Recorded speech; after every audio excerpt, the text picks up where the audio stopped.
Today is our lecture number 16, and we will cover the basically first part is of telecommunication. इसके बारे में हम basic concept लेंगे, and then we will take the concept of solar system. जो निज़ाम शमसी है जिसको हम solar system कहते हैं, उसके बारे में भी आज हम थोड़ा सा elaborative way में पढ़ेंगे. Starting with the telecommunication.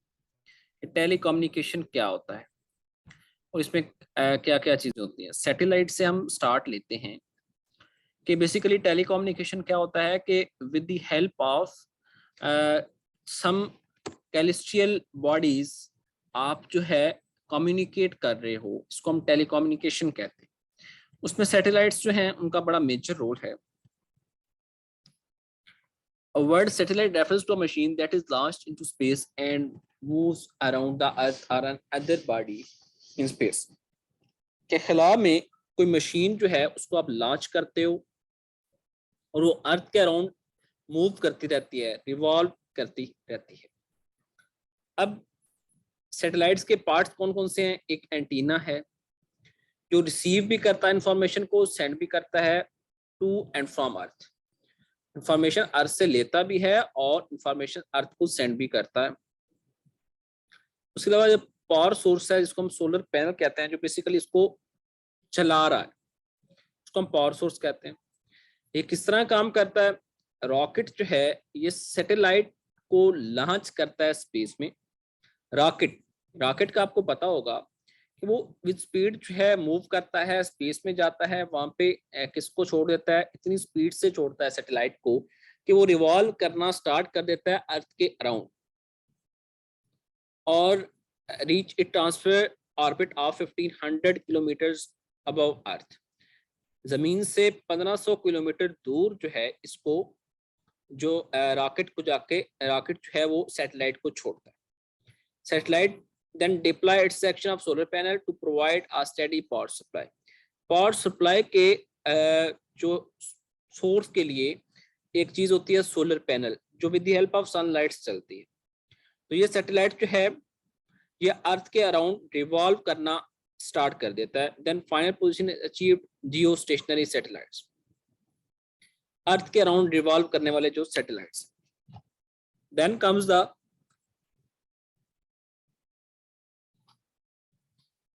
Global positioning system, जिसको हम जीपीएस सिस्टम कहते हैं. ये भी एक सैटेलाइट बेस्ड नेविगेशन सिस्टम है जो हमें लोकेशन और टाइम इंफॉर्मेशन प्रोवाइड करता है. आपने देखा होगा कि मैप्स होते हैं हमारे पास, हम मैप्स के जरिए से नेविगेट कर सकते हैं. हमने किसी जगह पे जाना हो तो हम मैप्स के जरिए लोकेट कर देते हैं कि इस जगह हमने जाना है, तो मैप हमें बता देता है कि आपको इतना टाइम लगेगा, आपको ये वे सूट कर रहा है. That is due to global positioning system. और ये भी सैटेलाइट बेस्ड नेविगेशन सिस्टम है जो हमें लोकेशन और टाइम इंफॉर्मेशन देता है. अब इसकी वर्किंग क्या है? ये एक 24 operational satellite and some extra for backup. ये ऑलमोस्ट 24 सैटेलाइट्स हैं और कुछ एक्स्ट्रा सैटेलाइट्स हैं जो बैकअप के लिए रखे होते हैं. कुछ सैटेलाइट जो है उसकी रेवोल्यूशन में कोई खराबी आई तो एज अ बैकअप कोई मौजूद हो. 4 satellites have always line up visible to receiver at any time. जो 4 satellites हैं वो रिसीव करते रहते हैं informations. Receivers get information on the location for at least 3 of the satellites around you and distance between you and those satellites. और उन basically सारी information को कलेक्ट करके इन मेजरमेंट्स को यूज करते हुए लोकेशन जो है आपको पता चल सकती है और वो लोकेशन वहां पे एडजस्ट हो जाती है. ट्राइलेटरेशन, ठीक है. देन अब आप थोड़ा सा इसको देखें, इसकी थोड़ा सा एनाटॉमी अगर आप देखें कि ये जीपीएस सैटेलाइट है. When receiver has logged into 3 और more satellites it can accurately determine the position. तो यहाँ से ये पोजीशन जो है उसको डिटरमाइन कर सकता है, फिर वो आपको भी इस बारे में इंफॉर्मेशन प्रोवाइड कर सकता है, ठीक है. Then the radar, radio detection and ranging. Radar क्या है? रेडियो डिटेक्शन एंड रेंजिंग, इसकी abbreviation. Object detection system that uses the radio wave to determine the position. ये एक ऐसा ऑब्जेक्ट डिटेक्शन सिस्टम है जो रेडियो वेव्स को यूज करता है कि वो किसी भी चीज की पोजीशन को डिस्टेंस को, हाइट को, एंगल को, उसकी स्पीड को, किसी भी ऑब्जेक्ट की स्पीड को, ठीक है, डिटरमिन कर सकता है। किस चीजों को यूज करते हुए? रेडियो वेव्स को यूज करते हुए। आपको इसकी डेफिनेशन मस्त पता होनी चाहिए कि ये रडार क्या यूज करता है? रेडियो वेव्स को यूज करता है। रडार जो है वो principle of reflection of electromagnetic wave पे बेसिकली डिपेंड कर रहा होता है, ठीक है। आपको इनकी डेफिनेशंस मस्त पता होनी चाहिए। Next comes the fibre optics, stands of optically pure glass as thin as human hair. Fibre optic का जो साइज होता है वो ह्यूमन हेयर जितना होता है। जितना ह्यूमन हेयर थिन होता है इतना ही फाइबर ऑप्टिक थिन होता है, जो डिजिटल इंफॉर्मेशन को लॉन्ग डिस्टेंस तक लेकर जाता है, ठीक है। अब बेसिकली इसमें फाइबर ऑप्टिक में जो प्रिंसिपल फॉलो होता है वो होता है principle of total internal reflection. Total internal reflection to get maximum reflection, total reflection minimise the consumption of energy, और सिग्नल्स जो हैं लॉन्ग डिस्टेंस तक विद लेस एनर्जी ट्रेवल कर सकते हैं।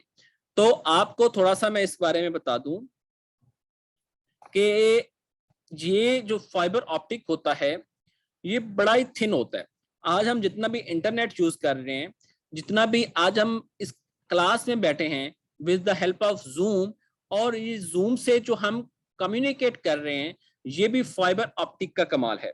और आपको पता है कि ये समुद्रों में से बेसिकली बिछाई जाती है और वहां से होकर आती है। कई दफा शार्क की वजह से एक कट हो जाती है। जब कट होती है तो होता क्या है, इशू क्या होता है कि इंटरनेट डिस्टर्ब हो जाता है, ठीक है। और इसमें कौन सा प्रिंसिपल अडेप्ट किया जाता है? वो है टोटल इंटरनल रिफ्लेक्शन, कि जितनी लाइट कितने सिग्नल्स गए वो टोटली रिफ्लेक्ट होके वापस आए, ताकि एनर्जी के कंजम्पशन को मिनिमाइज किया जा सके और सिग्नल्स लॉन्ग डिस्टेंस जो है वो ट्रेवल कर सके with less energy. Then construction of optical fibre, इसमें कुछ चीजें हैं, एक कोर है, एक क्लैडिंग है। कोर जो है और क्लैडिंग जो है ये दोनों ग्लास के बने हैं, लेकिन क्लैडिंग प्लास्टिक की भी बनी हो सकती है। बफर कोटिंग है ताकि इसके एक एक्स्ट्रा प्रोटेक्शन के लिए एक एडिशनल लेयर यूज की जाती है। एंड देन जैकेट जिसमें ये मौजूद होता है।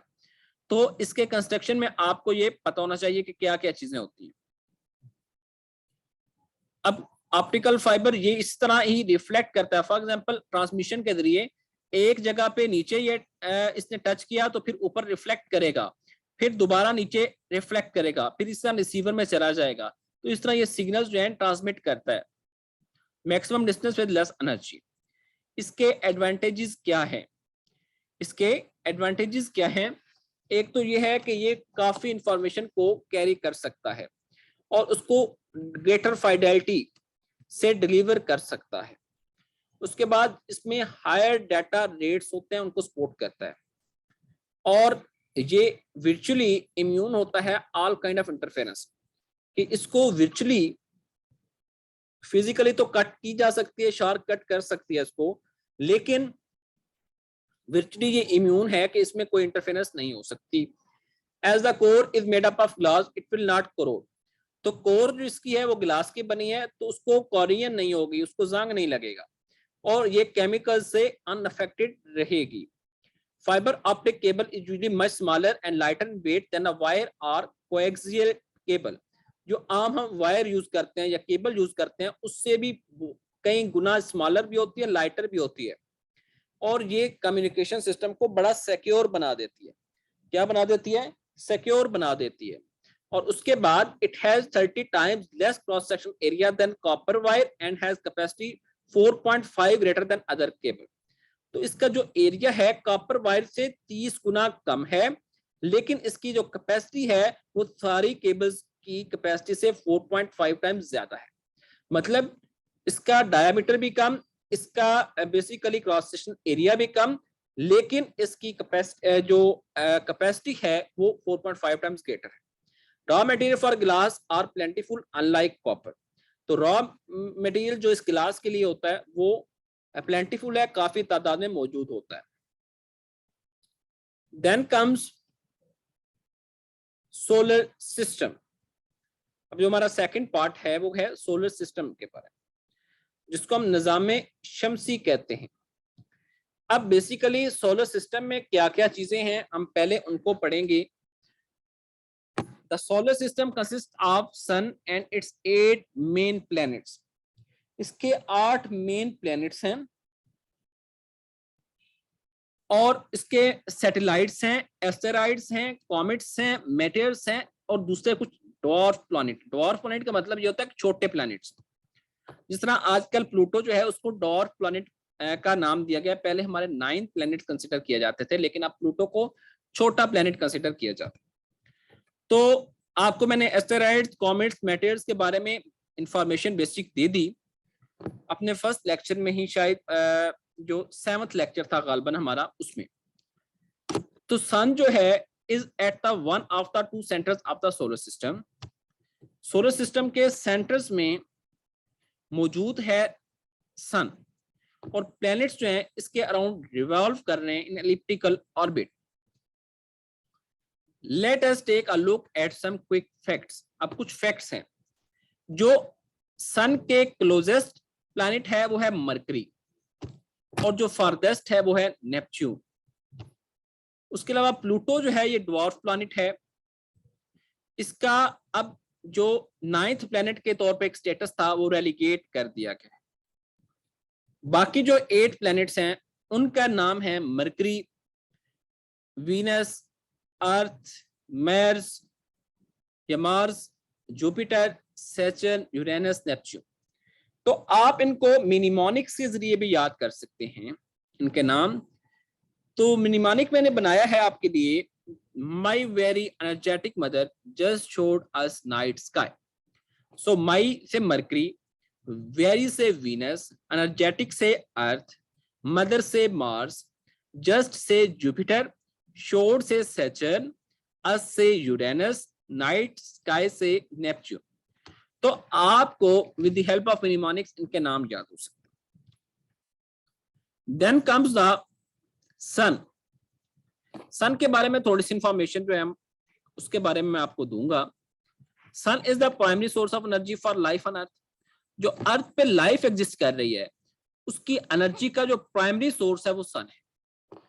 ये अर्थ का क्लोजेस्ट स्टार है, क्लोजेस्ट स्टार। बाकी मैंने आपको बताया था कि sun is also a star but it is closest to earth, that's why it's look bigger. Other stars are very farthest from the earth so they look smaller. तो इसका जो अर्थ से डिस्टेंस है वो है 150 मिलियन किलोमीटर्स। और जो temperature है सन का विजिबल सरफेस का जिसको हम देख रहे होते हैं, जिसको हम फोटोस्फीयर कहते हैं, वो है 6000 डिग्री सेल्सियस। लेकिन जो outer layer of the sun atmosphere है उसको हम कहते हैं कोरोना। क्या कहते हैं? कोरोना कहते हैं। और ये इसका जो टेम्परेचर है वो है 2 मिलियन डिग्री सेल्सियस। और जो कोर है वो सेंटर पे मौजूद है सन के और उसका जो टेम्परेचर है वो 15 मिलियन डिग्री सेल्सियस। तो ये था सन की 3 लेयर्स हो गई। फोटोस्फीयर है, कोरोना है और क्या है? कोर है। और उसके बाद सन में क्या क्या चीजें मौजूद हैं, कौन कौन सी गैसेस मौजूद हैं? उसमें मौजूद है हाइड्रोजन 73%, 25% हीलियम। इसमें इसके अलावा ऑक्सीजन, कार्बन, आयरन और दूसरे एलिमेंट्स भी, उनकी भी ट्रेस अमाउंट, थोड़ी थोड़ी अमाउंट मौजूद है। और इसको जी टाइप मेन सीक्वेंस स्टार कहा जाता है। इसकी जो एज है वो है 4.6 बिलियन ईयर्स ओल्ड और ये 5 बिलियन ईयर्स तक शाइन कंटिन्यू रखेगा और उसके बाद ये बनेगा रेड जायंट और फाइनली ये इसकी लाइफ एंड होगी एज व्हाइट ड्वार्फ। तो ये आपको मैंने जो है बताया हुआ है कि जायंट्स क्या होते हैं, ठीक है। और आपको मैंने बताया था कि मैसिव स्टार क्या होता है, उससे आगे क्या बनता है, देन उससे आगे क्या बनता है। तो बेसिकली ये एवोल्यूशन होती जाती है। Then comes the planets. Planets पे आते हैं। टोटल 8 प्लैनेट्स हैं सोलर सिस्टम में और हम 2 ग्रुप्स में प्लैनेट्स को डिवाइड करेंगे। कुछ होते हैं इनर प्लैनेट्स, कुछ होते हैं आउटर प्लैनेट्स। इनर प्लैनेट्स कौन कौन से हैं? वो है मरकरी है, वीनस है, अर्थ है, मार्स। इनको हम टेरेस्टेरियल प्लैनेट्स भी कहते हैं या रॉकी प्लैनेट्स भी कहते हैं। और ये डेंसर होते हैं और इनका रेवोल्यूशन पीरियड जो है वो शॉर्टर होता है। डेंसर होते हैं और शॉर्टर पीरियड ऑफ रेवोल्यूशन होता है। जो आउटर प्लैनेट्स होते हैं उनका नाम है जुपिटर, सैटर्न, यूरेनस, नेपच्यून, और इनको हम गैस जाइंट्स भी कहते हैं या गैसियस प्लैनेट्स भी कहते हैं। इनका साइज भी बड़ा होता है और इनका रेवोल्यूशन का पीरियड भी लॉन्गर होता है। सो आपको पता होना चाहिए कि इनर प्लैनेट्स क्या है और आउटर प्लैनेट्स क्या है, उनके नाम कौन कौन से। देन जुपिटर जो है सोलर सिस्टम में सबसे बड़ा प्लैनेट है, it is the biggest planet in the solar system, और मरकरी जो है वो स्मॉलेस्ट है। ये सारी चीजें जो आज मैं करवा रहा हूँ ये पेपर पॉइंट ऑफ व्यू से बड़ी इंपॉर्टेंट है इस लेक्चर में, ठीक है। तो आपको इन चीजों का पता होना चाहिए। Then comes the one by one Mercury. Mercury जो है ये सन के क्लोजेस्ट प्लेनेट है, पहली बात हमने डिस्कस की, और ये सन के क्लोजेस्ट है इसलिए ये सन के अराउंड जो ऑर्बिट करता है ये क्विकेस्ट, जल्दी से सन के अराउंड अपना ऑर्बिट कंप्लीट कर लेता है, रेवोल्यूशन कंप्लीट कर लेता है। इस पे कोई सिग्निफिकेंट एटमॉस्फेयर मौजूद नहीं है, और उसके बाद इसका जो रोटेशन पीरियड है वो इसके रेवोल्यूशन पीरियड से ज्यादा है। अब रोटेशन पीरियड क्या होता है, रोटेट करता है कोई अपने गिर्द, कोई भी चीज अपने गिर्द जब रोटेट करेगी, मूव करेगी, उसको हम रोटेशन कहते हैं। लेकिन अगर किसी और कैलेस्टियल बॉडी के अराउंड मूव करेगी तो उसको हम कहते हैं रेवोल्यूशन। तो रोटेट ही अपने गिर्द करता है तो उसका पीरियड ज्यादा है, लेकिन जो रेवोल्यूशन पीरियड है वो कम है उससे भी।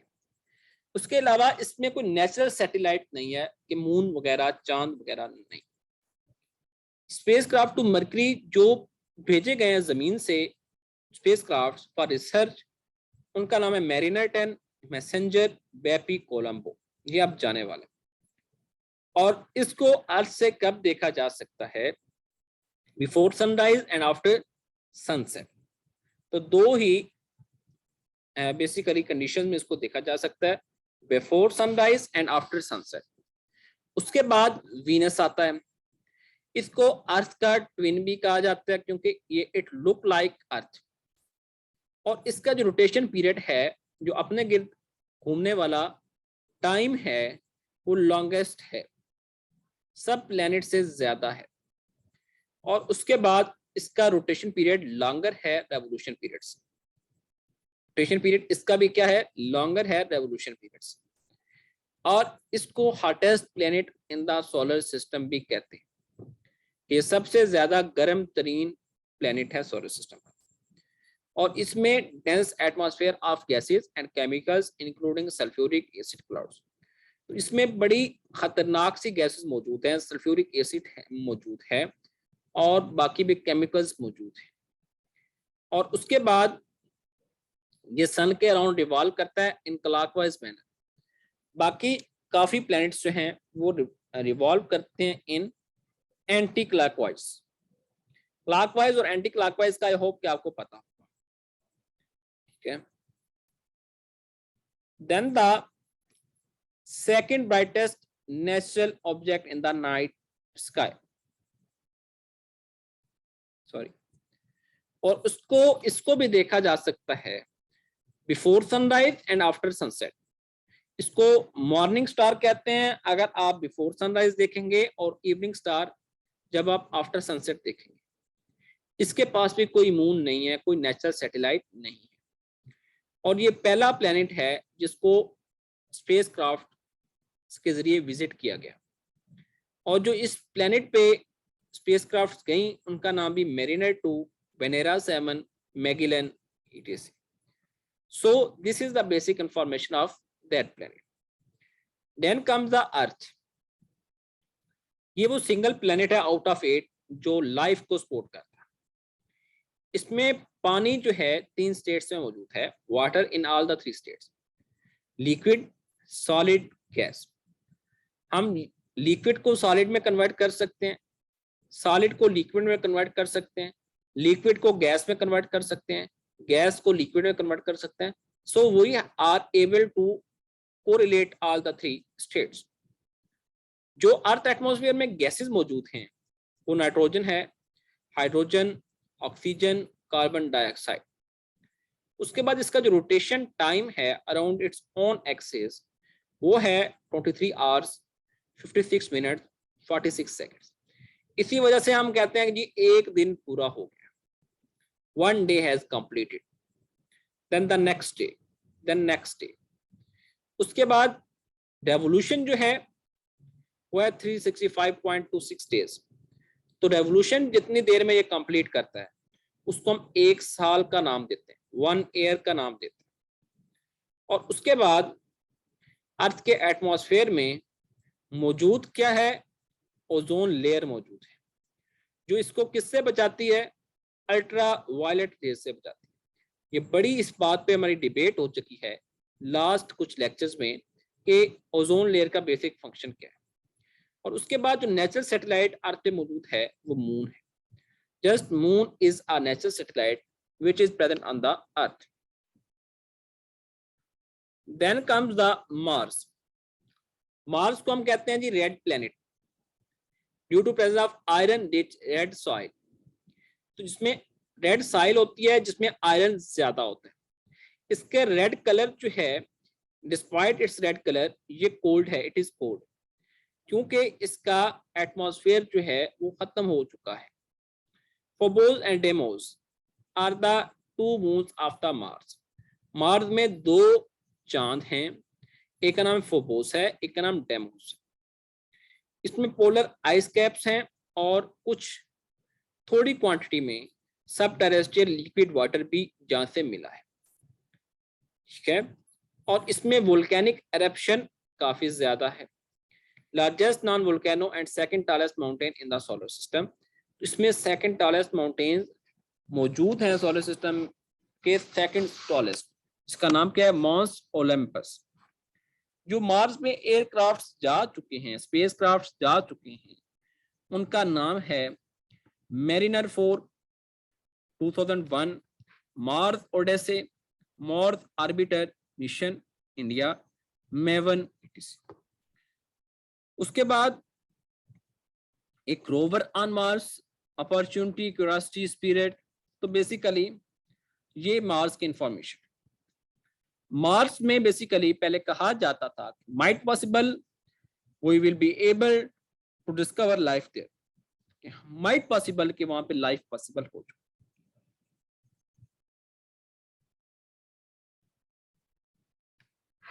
उसके बाद आता है जुपिटर।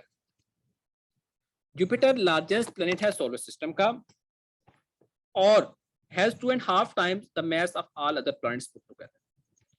इसका जो mass है वो बहुत ज्यादा है कि आप सारे बाकी प्लैनेट्स को के मास को इकट्ठा करो फिर भी इसका mass 2.5 times ज्यादा होगा।